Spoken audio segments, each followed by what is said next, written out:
खेफ्युओली प्रचण्ड शेरफाथुर थेउफालाई मैले तिमीहरूले देश चलाउन सकेनौ, विकास गर्न सकेनौ, तिमीहरूको देश मलाई 5 वर्षको लागि थियो, म हाम्रो देश जस्तै विकास गरेर फर्काइदिन्छु भनेको।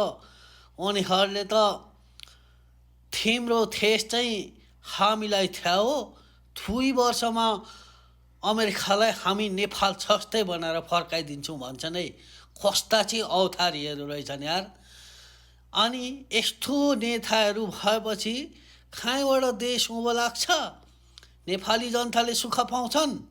तपाईँहरू भन्नुहोस् त। नेपाली जनताहरू उनीहरूले अमेरिकालाई नै नेपाल पो बनाइदिन्छु भन्छन् यार। कस्तो हिम्मत भएको यार, ठरफर कसैको नभएको। नेपाली जनताहरूले यिनीहरूलाई केही नगरेर हो हुन त। नेपाली जनताहरू साह्रै सोझा भएर यिनीहरूले हेपेको हो के।